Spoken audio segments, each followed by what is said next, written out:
Those of you who know me know that I make no apologies for being a licensed London taxi driver. I'm also trying to do my bit for the environment by scaling up and driving a more sustainable vehicle. But throughout lockdown, I didn't work as a cabbie. I volunteered, transporting children with additional needs to and from school on weekdays, both mornings and afternoons. And anybody who has experience of children who are living with neurodiverse conditions such as autism understands the problems that they face when trying to keep them in a confined space for a prolonged period of time. And since low traffic neighbourhoods have been implemented, we have found that journey times have increased significantly. And this has made the situation extremely distressing for those children who are just trying to make their way to school. And because local authorities haven't conducted comprehensive, properly administered consultations, and because emergency legislation has allowed them to overlook equality impact assessments, no consideration has been given to these children. Last Thursday, I sat in the public gallery at Islington Town Hall where the council had convened to ratify a vote to continue with their street space schemes. It was unique in the sense that a small number of residents were allowed to make representations. Not only were the representations heartfelt, but they drew on the very real experience of how these schemes were impacting on their lives. They expressed eloquently the sheer hell that they were having to endure on a daily basis, and how the council's attempt at adapting road infrastructure had created an illogical hierarchy that has had inequitable consequences. And before anybody screams that these were motoring lobbyists, the representees were comprised of disabled people and two mothers whose children are living with autism.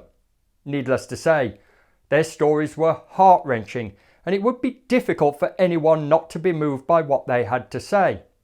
But that is exactly what happened.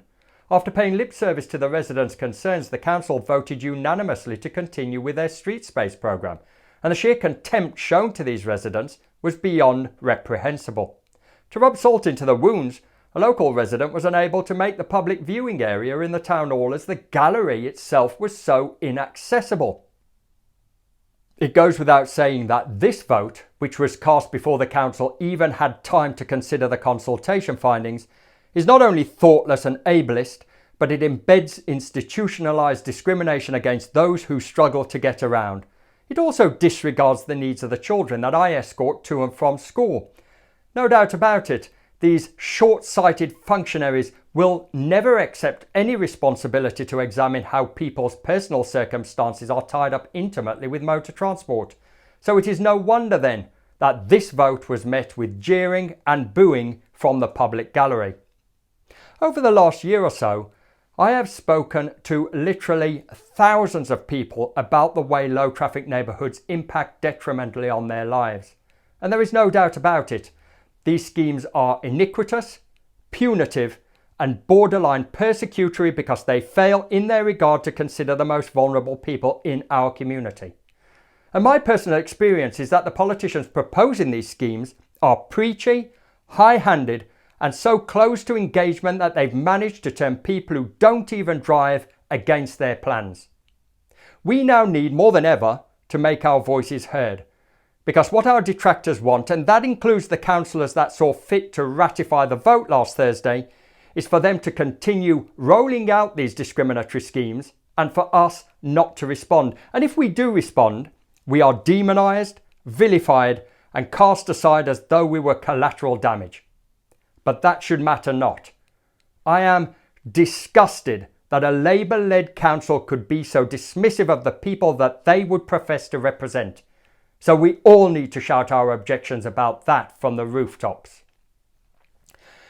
The time has come, hasn't it, that we should join forces and create a new network of political candidates for office whose aspirations and desires are there to represent real people, where no one, absolutely no one, gets left behind.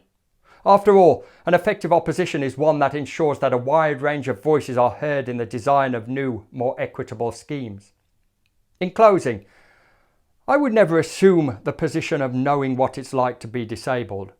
But my lived experience of transporting children who may not be afforded the same options as everybody else has motivated me to stand up against these egregious, unprincipled, unethical policies. And it doesn't matter where you lay the blame either, does it? Be it Tory cash or Labour representation, because the end result is the same, and that means your voice is unheard and your concerns are being dismissed outright. If there is a lesson to be learned from the LTN fiasco, it shows what happens when politicians create a policy but don't bring the people affected along with them. And the vote last Thursday proved, if nothing else, that not listening to its constituents is exactly where the council is going wrong.